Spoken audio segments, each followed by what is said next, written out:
Time now for sports on 104.7 The Cave. Here's Ned Reynolds. Mike, the intern, Ned Reynolds, back in the studio Monday morning. It's been about 12 hours since I've had electricity. And here as I sit with you, what'd you do last night in the dark? Very interesting. Nothing. Nothing? You didn't read? You didn't try to? Can't do that. Reading was completely out because I had no way to You didn't have any lamps or anything like that? I'm sorry? You have any lamps, candles, anything like that? I have candles, yeah, but you can't read with Abraham Lincoln might have, but I didn't. Not Ned Reynolds. Anyway, sat there in the dark.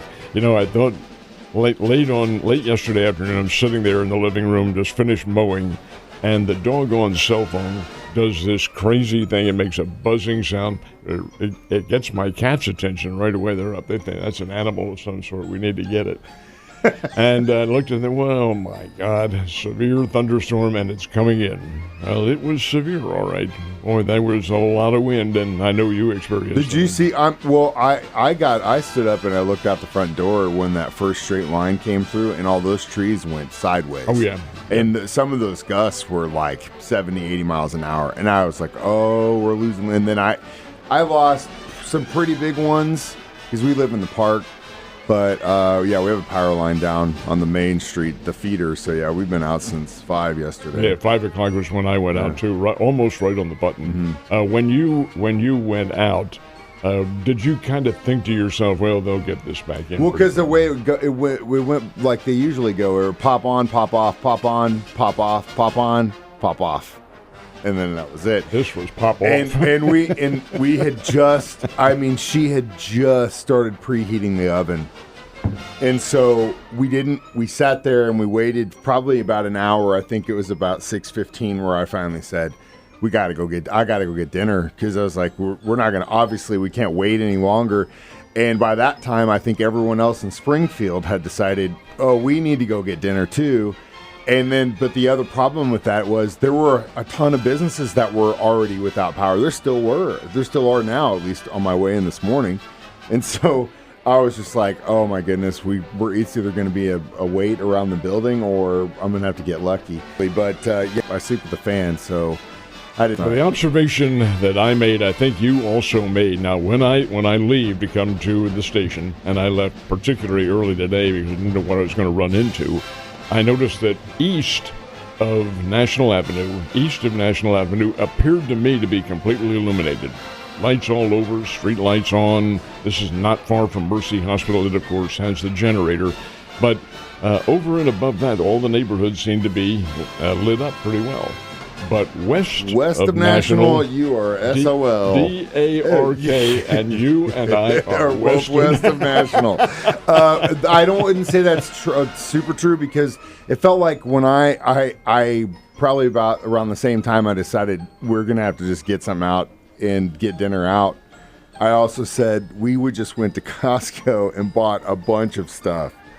And so I was like, hopefully no one has thought of this, and I packed up a cooler of everything that I knew that I needed today, brought it up here, threw it in the fridge, and someone else had that idea too. I took up some pretty good prime real estate in there though.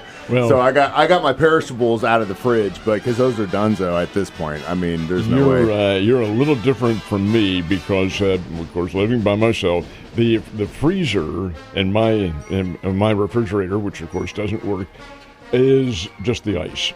And that's going to turn into water, and that's fine. You can replace that with no problem. But the others in the refrigerator itself, worry a little bit about them. But that's fine. They'll be all right. We'll be all right. Again, props to the crews out there working on this stuff right now. I know you guys have been working. We're sitting here complaining about having to sit in the dark and some stuff going bad. You guys have been busting your butt for the last 12 plus hours. So I appreciate you guys, and hopefully. Yes. The damage isn't super severe for you and your family. Well, but they mentioned, they being city utilities last night, that 37,000 people were out of power. Oh, yeah. I mean, you look at the outage map. When I got up this morning, that was the first thing I did, and it's just a cut right through the middle of town. So it was obviously that round of straight line wind that came through. Definitely. Well, it wasn't just that one, man, because there was some, after that wind, I said, hey, y'all get in the safe space. And so the family went in the safe space, and I, after a while, went back out and looked, and it was still, it lasted for about, I'd say, 10, 15 minutes, that wind. It was crazy. I think it's probably right, 10 to 15 minutes, and then, of course, there was rain involved.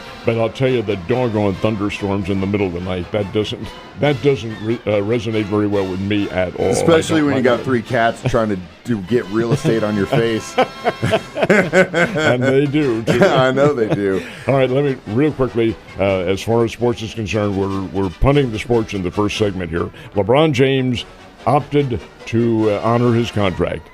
Now, come on, LeBron. $52,600,000. Was there ever any doubt? Okay, he has that one. Who's his kid going to play for if he doesn't sign up, That's too? Good question. That's a Very big part good of it, I'm question. sure.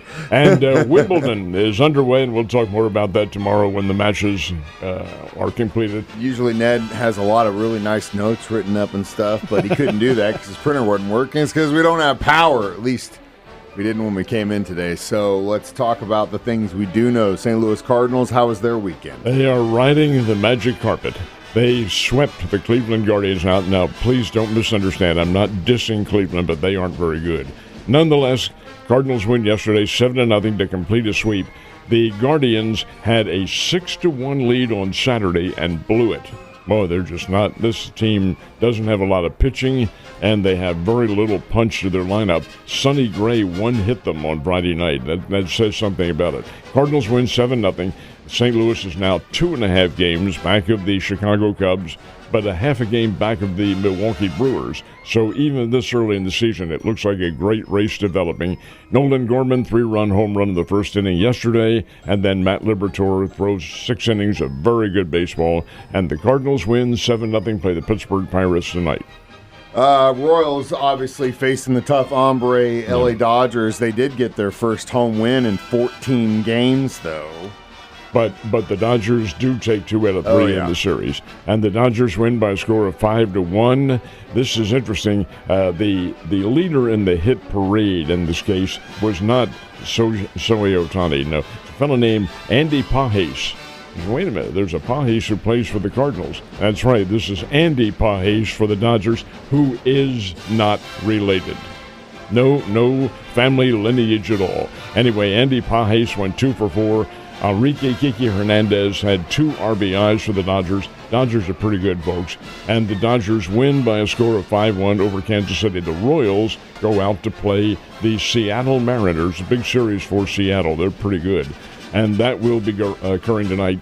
The Royals, they're beginning to lose ground. Yeah, oh yeah. I mean, it's definitely we're not squeaking into the playoffs this year. No, it doesn't look real good right now. Now, they could get hot and make it close, but the Detroit Tigers show no signs of cooling off. Springfield Cardinals have cooled off.